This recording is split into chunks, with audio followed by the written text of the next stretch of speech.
gozaimasu. Watashi wa FiyahKitteh. And hello everybody, Slim Kirby here. And we want to talk to you about something really serious. Yes, something that we think often gets a huge misunderstanding on YouTube. Basically, it's annoying. Yeah. Today we're going to be talking about YouTube partnership. Yes, and partnerships in general. Yep.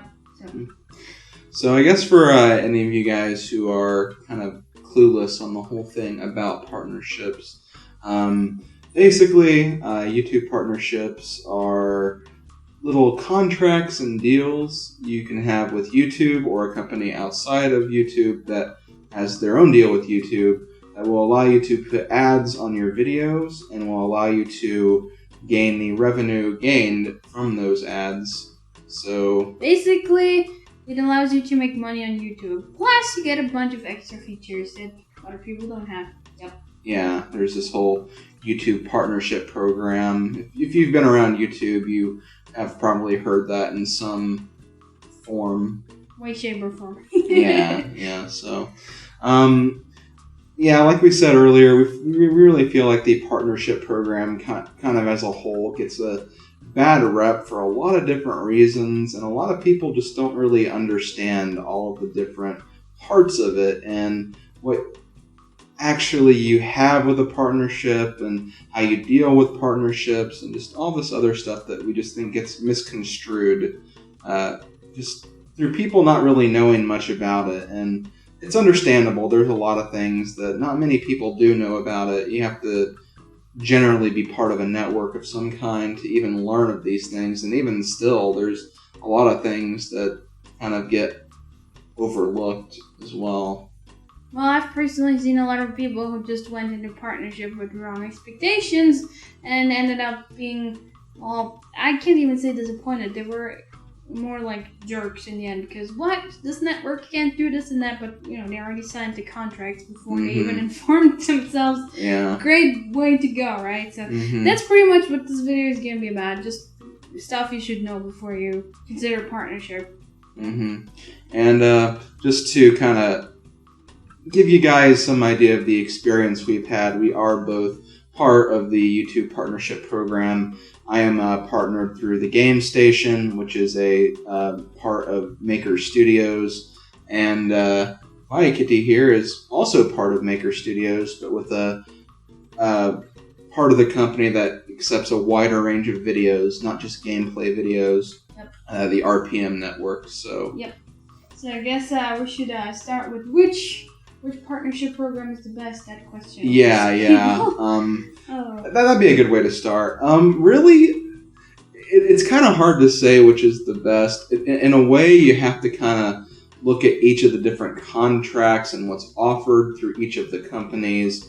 And another thing that I like to look at is length of time that particular company has been around. So, you have an idea of how long they've been going, and, you can also talk to other users who have been part of that program and whatnot.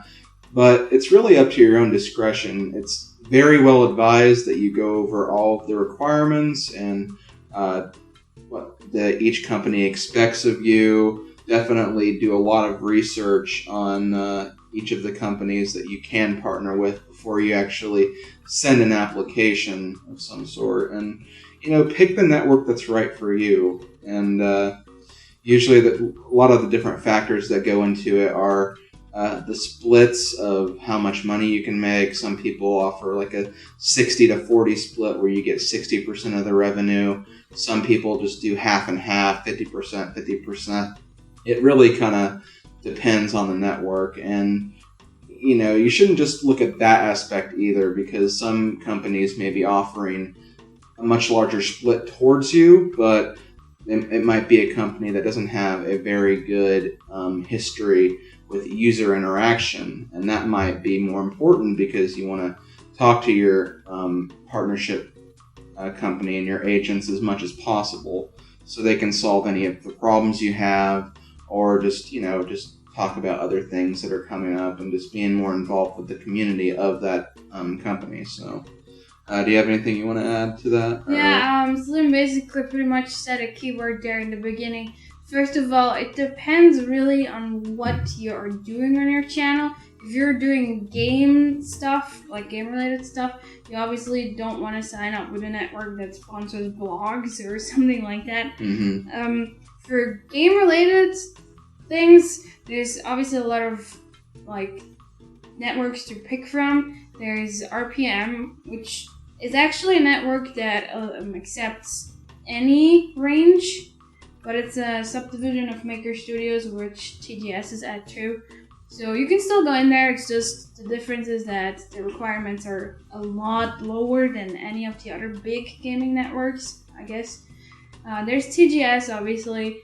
There's Yosh, there's Machinima, there's Full Screen. Next Gamer. There's all those things. And I hear a lot of people being all like, this network is the best, or that network sucks. You can't really say that because a lot of people just look at the split, which, warning right here, if you just look at the split, like if one network offers you, let's say 60-40, another network offers you 80-20, it doesn't mean you get more money.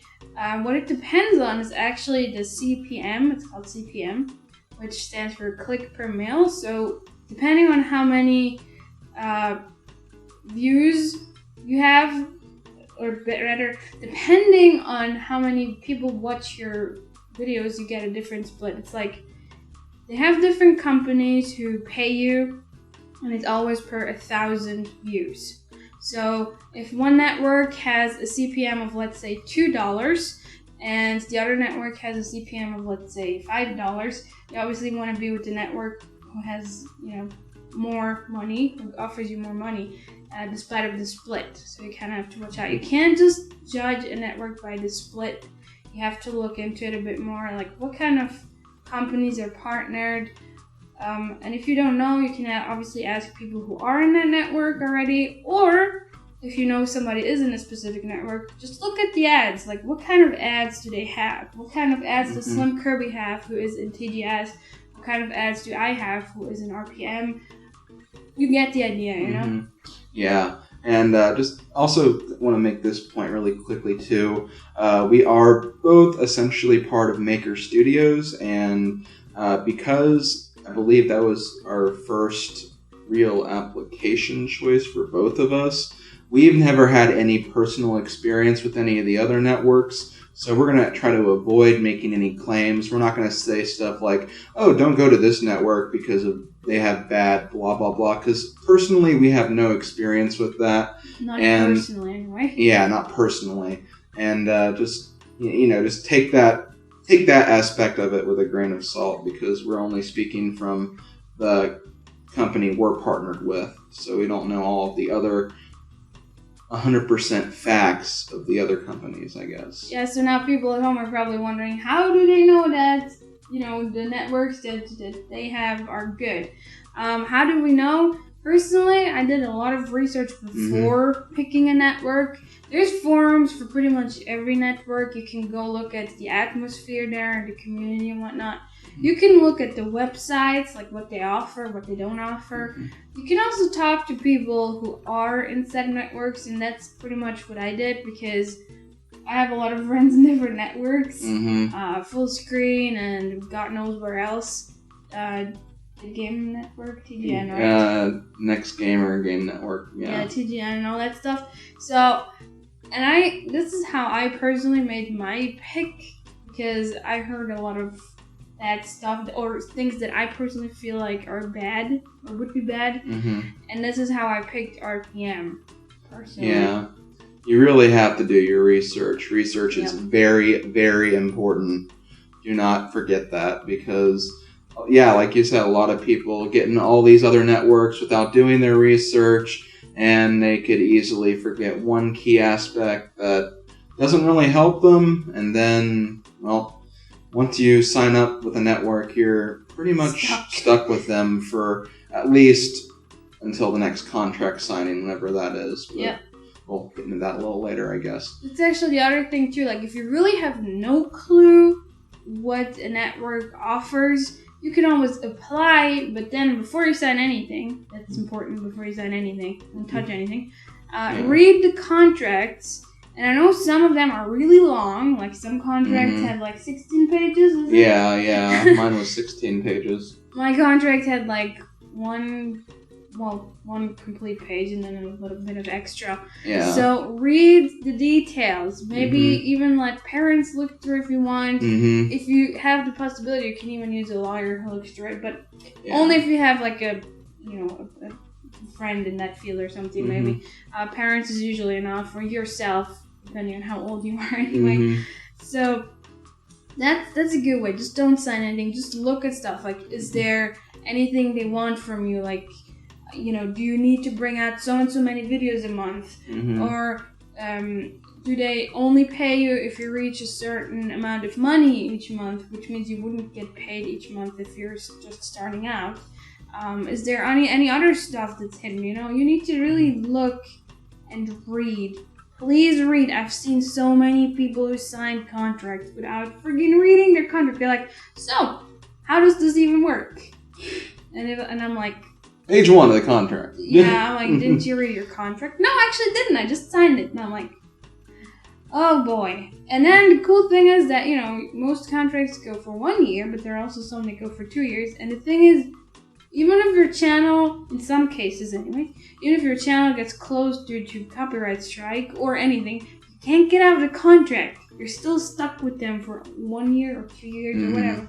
And that's like, you're really screwing yourself over just because you're being lazy and don't do your research. So this is really important, seriously.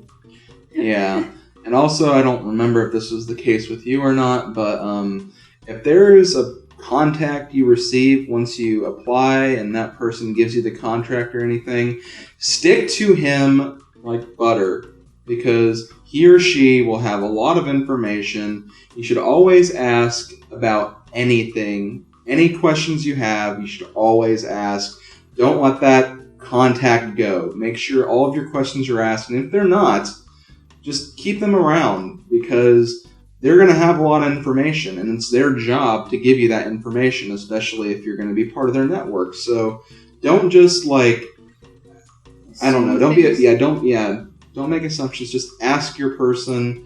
And I've seen a lot of people who just get too nervous or think, oh no, they're going to cancel my partnership deal if I ask too many questions. No, they're not going to do that. That'd be so stupid. If they did do that, that's probably not the network for you, just saying. But, any contact you get, use them. They are there to help you, and they are there to give information. Yeah, that's actually another point, like what Slim said, with people being too afraid to ask. So there's been a lot of people who, signed up, got a contract, and, they signed it and sent it back, and that person, that contact of theirs said, yeah, you're gonna hear from us, and it's been, weeks and I still haven't heard anything, because those networks are sometimes really busy. You gotta understand that you can't just be there 24/7 for you. So sometimes stuff gets forgotten, or it happens. So what you want to do is ask. You want to, after a week or so, whenever that deadline was, you want to send a really friendly written email and be like, hey, so I just wanted to check if you received all my info, is everything okay? That way you're not even being pushy, you're just asking and being friendly and interested, and asking them, hey, did you get my stuff? But at the same time, you're kind of indirectly asking, okay, is anything happening, You're kind of asking about the status without being pushy, so do that. It's all a question of how you word it. If you just obviously write them an email and go hey, you mother fudgers, can I have my stuff now? Then obviously that's not good. You're going to be a pushy jerk. Yeah. If you just ask so, did you receive everything? Do you need something else still? Blah, blah, like that. They're not going to bite your head off. No, they're not. If anything, you're going to be pressed. So. Yeah. Always wait at the very, very least, a day, maybe. Just 1 day, but don't make it any longer than that, because... You mean a day longer than the deadline? Yeah, a day longer. Yeah. If they say, okay, so your whole channel is going to be ready by Wednesday, And if it's not up on Wednesday, and if you don't hear anything on Thursday right away, that's when you just send a quick message and go, hey, I just want to check up on the status of this. Is everything okay? Is everything good to go? It didn't go through yesterday like it was said, so I'm just checking in. And they're going to understand. They're not going to think you're pushy or anything. And they're definitely not going to kick you out of the contract. Yeah, that's for sure. They're not. I had a case like that, actually. I was asking something. It took a little while or so, a few days, I don't know. And I was asking, so is everything okay? Like, did you get my thing? Because I was also using something new. It was sent online, not through an email. It was through an extra program, and I just wanted to make sure that they got my stuff, Because it didn't give me any confirmation, nothing. And I'm like, so, did you get my forms? Was everything there, or do you still need stuff? And then that's pretty much the simplest way to ask for the status without being pushy or whatever. Yeah, definitely. So much for that. Do we need to talk about more issues that people think things people expect wrongly? Yeah, misconceptions, expectations. Yeah, a big one, especially for gamer channels, is networks have licenses, so you can just upload any gameplay you want. Map, wrong. Yeah. Wrong. Yeah, a lot of people think that just because you're part of a gaming network, you can upload any video game and be all right. That is not true. Nope. Okay, where do we start here? Yes, companies do have licenses to games, but it's always good that you at least ask first, because they may not have all the licenses. They may have a license for EA games or Capcom games or whatever, but they may not have one for Ubisoft or something. You're not protected. You're not. You have to make sure that you're protected. And again, this goes back to that contact of yours. Use your contact, find out what you can and what you can't do. Don't just assume. Because if you assume, you're going to get in trouble, and it's only going to be your fault because you should have checked this beforehand.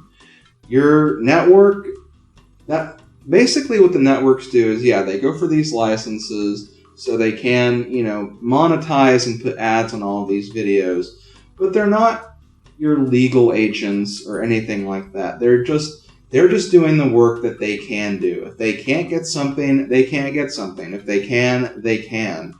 But it's your responsibility. It's your channel. It's not their channel. It's your channel. It is your responsibility to make sure that everything you're doing is legal and legitimate. You can't let them play lawyer or anything with your channel. It's just not. They're not going to do that, and they'll tell you that they're not going to do that too. So that is a big one. Here's actually a little info, especially for gaming channels. We actually fall under this thing called fair use. I've already talked about this on a tutorial before. What is fair use? It's basically usually used for schools or reporting, etc., educational stuff pretty much, which games can fall under if you have constant commentary, first of all, but even then, not always. It depends a little on what game it is, from which company, but we're going to get into that in a little bit. Mm-hmm. It's fair use. It's a gray zone. There is no clear law on this. So we're basically lucky that we can do what we can do. And fair use is just basically, if you play a game and make a walkthrough, that would be educational. If you have commentary over it and whatnot. If you explain people or if you teach people how to beat a certain part in a game, that's basically what could be seen as fair use educational. I'm saying could be seen because again, it's a gray zone. It's not, unfortunately, not really clear in the law. We're just kind of lucky that we can slip by, I guess, with it. Yeah. So your network is definitely not gonna take care for you about that. Not really. Sometimes they might help, especially if you did not, like if you, for example, get a copyright strike. Do not delete your video. If you delete the video, you deleted the proof that, you might have been doing fair use or making use of fair use, whatever you want to call it. Do not delete your video. Just contact your network and see if they can help you somehow. If you can, write a reply back to whatever company flagged you and play the fair use card. Sometimes it works. Depends a little bit on which game it is, which company, etc. And usually what they told us, at least, at our network is if you have constant commentary, either mute or at least turn the volume really, really far down on copyrighted music, because sometimes you get a copyright strike for that. And if you cut out cutscenes, because they're kind of like little movies, and movies are kind of, maybe you've heard, they're very, very hard under penalty, I guess. Then you should, again, keyword should, be fine. Especially on new games, this is a really big thing. Like the new games, especially from EA and all of the other stuff, you really need to make sure that you get those cutscenes out, that you at least mute or lower the volume of those copyrighted music contents, and have constant commentary. That helps you most, but again, it's not a guarantee still. Which is why a lot of people don't even bother playing the newest games. If you really, really, really, really want to play the newest game of, I don't know, Sims or so, it would probably be the best idea to directly contact the people, like the publishers, and be like, okay, look, I have a YouTube channel, a monetized YouTube channel. I would like to make a Let's Play or a walkthrough, whatever you're doing, with your Sims game, and you tell them the title, the exact title, and say, would it be okay if I would monetize it, as in if I would put ads on it? And whatever that person tells you, do it. Don't just go for it anyway or some crap, just do it, okay? Because that's... Yeah, there are publishers out there who go, oh yeah, you can make videos of our games, but you can't put ads on them because we don't want you making money from our product. And that's fine. They have the legal grounds to say that and take action against you if you try to do that without their permission. So always respect the people who are actually in charge and who have the rights, because in a court of law, they win. They win no matter what. You won't win. Big time. And then YouTube's gonna shut your whole channel down, and your whole work of so and so many years is all gone. Hell, and that's only the least of what can happen, because for cases like that, you could be paying out the nose for a long time. And you really don't want to make a mistake like that, especially over like a YouTube video or something. You really don't. It's not worth it. And again, if you do get flagged, do not delete the video. A lot of people think that if they delete the video, the strike goes away. It doesn't. Nope, it's still there. If anything, you remove the proof or the eventual proof that you were not doing anything bad, which, again, if you go for fair use, educational, you really should just, the first thing you should do is write your network and be like, okay, I got flagged on this and that video. What should I do now? In most cases, they're going to tell you to, reply with that YouTube system and basically go for fair use, educational. If you had commentary on it. If you just have the gameplay, then chances are kind of slim, honestly. Yeah. No pun intended. Yeah, well. So, just, watch out. Inform yourself about fair use. And even then, again, it's a very, very gray area. There's no guarantee. Inform yourself about the networks.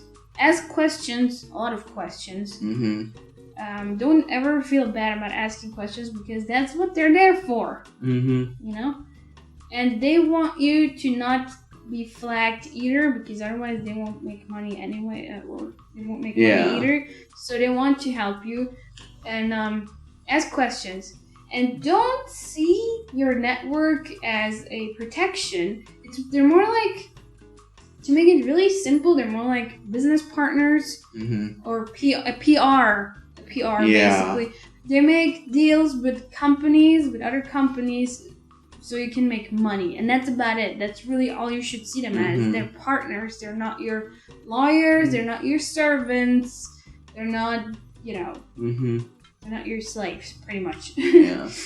And that is actually a pretty good segue into the next topic. A lot of people also have misconceptions that, your contacts and your representatives from these gaming networks, they're going to be the ones that increase your views and make your channel more popular. They don't do that. They give advice, and they use a lot of statistical evidence and stuff. Not all of it is 100% right. You have to take everything they say with maybe not a grain of salt, but definitely pay attention to what they tell you. They use a lot of statistical stuff. They look at a lot of trends, and they just basically give you what they think you should do. They're not going to do anything for you. Like we said earlier, it's your channel. You are responsible, and you're the one doing all the work. They're just giving you advice from their standpoint. If they see something that's trending, like I know a big thing in gaming videos right now is the whole face cam thing, and then there is kind of a horror genre thing going on that's pretty big. So they're going to be saying stuff like, well, hey, this is a really big thing right now, so maybe you should consider doing something like this. And, it's your discretion what you do from there. And you can take that advice. You don't have to, but that's all they do. They just give you that advice, and then, like we said earlier, they help you and answer questions that you have, but they're not going to do the work for you. Sometimes, in a lot of networks anyways, you have this contact who reviews your channel and gives you input on what you can improve. That's definitely a good thing. They tell you stuff like keep your titles consistent, make playlists for everything and name them the same so it looks organized. Use custom thumbnails, that's a big one. And not just those static custom thumbnails, because that's, stand out basically with your thumbnails. But don't put fake stuff on it. That's dumb. Yeah. People aren't going to take that well over in the long run. Stuff like that. They're going to look at your channel. They're going to be like, okay, you sound still a little bit shy, or, you're very engaging, or you should talk more to your subscribers, that stuff. Definitely let them do that. Maybe you can also ask other people. There's usually a forum in every network. And a lot of times they have an area for feedback, community feedback, whatever, where you put your channel link and people look at it and tell you, hey, maybe you should try this, maybe you should try that, though. So the network is definitely not going to make you go from, 100 subscribers to 1 million. Yeah, you still have to do the work. Yeah, you have to put yourself out there. You have to put the work into it, because what would they do? It's your channel. You have access to it, not them. Not in that sense anyways. So it's about you. They just help you. They're basically kind of like a library. You go there and they have the material, the information, and you have to do the work, because you have to read, you have to figure it out.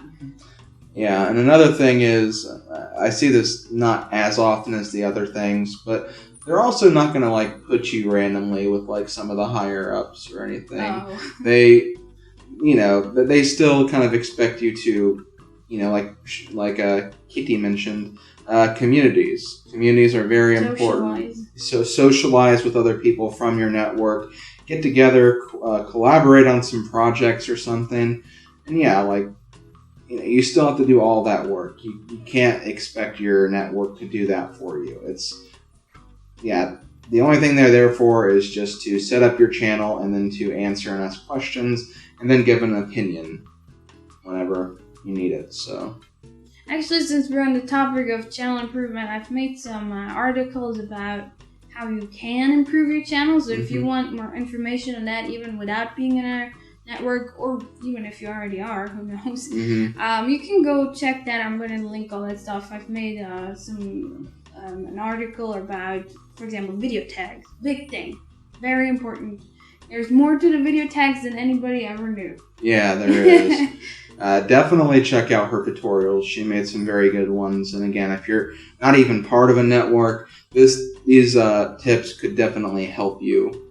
It's basically all the little things together that are gonna make you have more views. It's not just video tags or just title formatting or just playlists. It's the play of everything together, like the thumbnails with the titles, with the keywords, with the descriptions, with all that stuff. It's the playing together. So you should really look into all of these things and optimize the living hell out of your channel, basically. Yeah. It's all a very big science, but a very important science at that. It's actually pretty simple, because a lot of it is kind of common sense. Oh yeah, it's just that people don't usually really think about it. Yeah. Hell, there were a lot of things that even I didn't think of, and I've been partnered for more than 3 years now, and I've been with the network for a while, so hell, even I learn something new every day. There's still a lot of information out there too, so definitely keep your ears out and eyes out. And in my case, it's more like I know all this stuff, but I don't get around to doing everything because I have so many ideas. Yeah. I do like reviews for friends sometimes and whatnot, so I end up writing like 7 pages of content about what they can improve on, and they're like, wow, I never even thought about this stuff. And I'm like, yeah, I know. Yeah. It's awesome. Optimizing is pretty fun, honestly. It's gonna take a while depending on how many videos you have. Like if you have 2,000 videos and you need to edit all the keywords again, that can take a while. But you know what? You have time. Just if you keep doing it with the new stuff you bring out, and then you keep like adjusting the old videos, you can eventually make it. Yeah, you can. Really, it's a really good investment. Huh? Yeah, it is. It really is. The optimization stuff. It's all about standing out and using the right keywords in the right order and whatnot. Yeah, plus if you do a lot of project-based stuff in terms of a numerical order or something, like those go by pretty quickly because it's just making those small little alterations to each video. So it's really not that complicated. It does take a while. It just takes a bit. It's all easy stuff. It's all. But stuff if you're really serious or passionate at least about this, you are gonna want to take. It's a very good investment. A very, very good one. And if you want to just do this for fun and you don't really care about how much you make or how many people watch you or if anybody watches you, and it's like okay, just use whatever. Yeah. But if you want to be like more serious and passionate about it, you probably want to. Yeah, and there are a lot of people out there who do want to be who are very passionate. Yeah, so. Like you. Yeah, thank you. But yeah, definitely pay attention to those tutorials. It's a lot of good information, and if you're not partnered, this will be a very, very good step into that direction and getting you prepared for your partnership when you obtain it. Yep. See, we're even speaking in terms of that you will get it, so. Well, yeah, you can get partnered. It's just a question of having the right setup, and that's about it. Having the right stuff. Pretty much. Again, if you want to, and I want to mention this again, in terms of gaming networks, if you would like to be partnered and have some help along the way, RPM is definitely a good one. We can put what's it called? Like a link in the bottom, like a reference link. There we go. Yeah. And TGS is definitely a good one, but that takes a little more than just. Yeah. People often speculate about the requirements, but it's not that hard. Again, it's a lot of research, but it's good research. So all the gaming channels and gaming partnerships you can get, do your research, do your homework, look at every single aspect, especially all the aspects that are important to you and what you value in a partnership like this. And then, make a decision from there. Like we mentioned, stay in constant contact with anybody you get as a result of your partnership, and just don't make any rash or hasty decisions either. They're there to help, and you should use their help. You should never be afraid to ask for help or anything. Just do it because it's going to help you in the long run, and it's always good to be safe to avoid any major issues or inconveniences. You definitely do not want to be a part of copyright infringement. No. Yeah. Oh God, so many channels closed down. Yeah. Mine almost closed down. Yep. So, there you go. But again, I stayed in constant contact with my agent at the time, and he helped me get through that. So it can be dealt with, even if you have a situation that seems hopeless. It's never hopeless. It's just don't freaking delete the video. Yeah, please. don't delete the video. Just do your homework, do some research, talk to people, and yeah. Yep. Do we need to mention anything else? I can't think of anything. Good, so, because if you guys still have questions, leave them, obviously. Yes. I'm going to link those tutorials and stuff, and some reference links for our networks anyways. Yeah, that's a good idea. And, yep. I don't know how long this has been, but we really wanted to take the time because we've been wanting to do this for a while because we've seen so many comments and questions and people who just don't really know all of the facts about partnerships. And I know there's a lot of people who are very curious, especially those who want to get into a partnership and more involved with them. And, it's good to have this information. It really is. I don't want to see any more upset people, please. Yes. Because of stuff like, I didn't do my research. Yeah, it's really frustrating to see that. Oh God, it is. And read your contracts. My God, yes. Read them twice, 3 times, even 4 times if you have to. Just read them and keep them as a reference. Well, yes, always. Oh my God, you need to keep them. Please. Keep them and then use them. Yep. So, again, if you have any questions or comments or anything, leave them in the comments section. And if you have a question, also check the comments section. It may have already been asked already, so maybe. Yeah. Other than that, we're good. Yes. Yeah, I think we are. So thanks for joining us today. We had a lot of fun, and hopefully this has been entertaining and educational for you. Yes, that would be preferable. Okay. Well, as always, thanks for watching, thanks for joining, and we'll see you next time. See you later, folks. Bye, y'all. Bye, y'all.